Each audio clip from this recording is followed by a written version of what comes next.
I know I said we were going to be talking about MGTOW today, but as I was doing research, I came across a gym entitled Men, Are You Hearing This?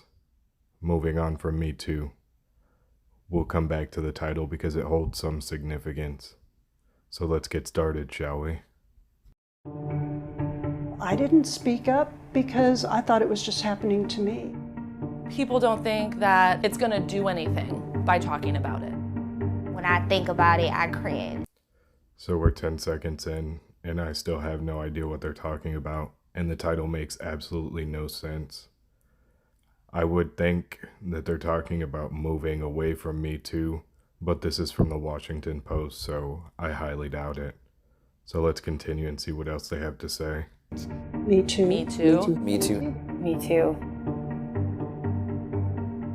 Men, are you hearing this? Yes, I'm hearing this. What do you have to say? Are you seeing what we deal with on a daily basis? We're about 30 seconds into the video, and I still have no idea what they're talking about. And you asking me if I can hear you or if I can see what you're going through has absolutely no meaning to me. You should probably tell everyone what you're talking about before you start asking questions like that. There are a million possibilities that you could be going through every day. Are you going hungry? I doubt it. But do you not have a boyfriend or girlfriend? Please enlighten us. It's too important an issue to allow it to be just a hashtag.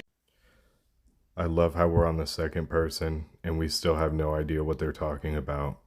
However, using my brain and some context clues, I can gather that they're talking about the hashtag MeToo movement. I don't know what they're trying to do with it, and I hope that they elaborate, but I'm not holding my breath. Let's continue. It actually pissed me off. It is definitely an epidemic. We shouldn't have to wait for a white man to say something to validate the fact that it's important. It was important before. We're on the third person and we still have no idea what they're talking about. And she started to bring race into it. Imagine watching this and not knowing what the Me Too movement is. I don't know what they're trying to achieve. Let's continue. There exists a culture that feeds into heinous acts, and it can start with the most seemingly benign activities. I'm trying to watch this from a completely unbiased standpoint and act like I don't know what they're talking about, so it makes absolutely no sense what you're saying. Heinous acts could be murder. It could be dismembering someone. It could be kidnap. Please elaborate. Let's continue. I was young and I was at a party with my older sister. I was 6 years old. I was about 11. I went out on a date with someone off of Tinder. We've been introduced to a new character in the anime, and we still have no idea what they're talking about. I can gather that they were R-worded, but you wouldn't know that just from watching it or based on the title of the video. This is a little ridiculous. We're almost 2 minutes into the video, and we still have no idea what they're talking about. So let's see if they ever elaborate. Let's continue. A coworker, The hairstylist. One of my professors, My grandmother's neighbor. taxi driver, one of my sister's friends. tried to grab me and kiss me. Wouldn't take his hands off me, even though I told him not to, told him to stop. He was groping me. I was almost more terrified of the backlash if I had said anything to make it stop. And he raped me. This is ridiculous. We're almost 2 minutes into the video, and you're just now telling us what the video is about. You should have led with that so that people know what you're talking about. Instead, for almost a minute and a half, you tried to get the audience to feel sorry for you. This is not solving anything, and if this is what the Me Too movement is about, I don't want to be behind it.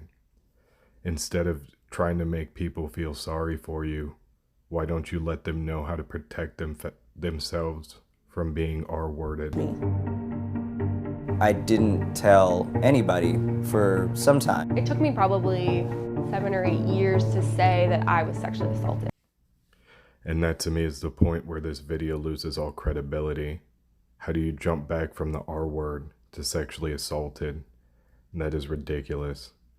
If you were R-worded and you're still calling it sexual assault, you need to start going to therapy or you're never going to have any real relationships.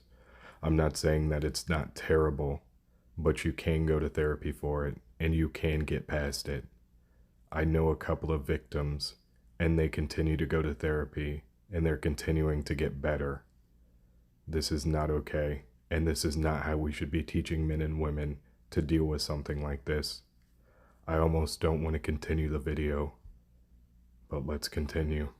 I commend all the women who actually come out. For whatever reason, I'm still not comfortable. This is really the first time I've ever talked to anyone about these instances. A lot of times all you can do is just, maybe share it with a few friends and move on.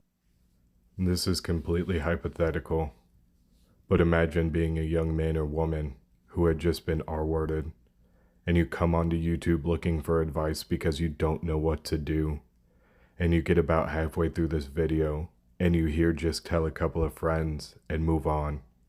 What would you be more inclined to do if you're scared of harm from the other person? You would not want to call the cops. Instead of saying something like this, I would say, I encourage you to call the cops and speak out. This is what gives this such little credibility, and this is what gives their movement such little credibility. Because they continue to tell young men and women to not speak out. And that's what this video goes on about. So let's finish it up as quickly as possible. I know I did everything I could in that moment as far as reporting. I was able to achieve justice through the legal system. So I did feel justified, and he's locked up now. I hope everyone caught that she looked away from the camera when she said that he's locked up now. I'm not saying anything, but I wouldn't trust her.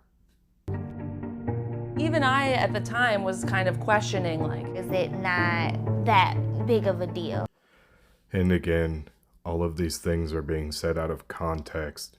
You don't want to say that because I'd imagine that this video is for people that have been through it or are going through it. You don't want to share that information. You want to tell them to get help. Let's continue. was this really a crime? Was this Was it really really wrong? That's just how guys are. Should I just get over it? You think, well, I haven't been raped. And this is where I end the review of the video. And the rest of the video goes on about hating men and how this is just our instincts and this is how we are, when that's not even close to the case. I've been a man my entire life, and I've never had the urge to do this to anybody. I can't believe that they would even upload this to YouTube. It is very disgusting. I do want to end it like this. If you are a victim or you know anybody that's a victim, encourage them to speak up and speak out. It needs to stop, but it's not going to stop with videos like this. I'll be back tomorrow with that video on MGTOW.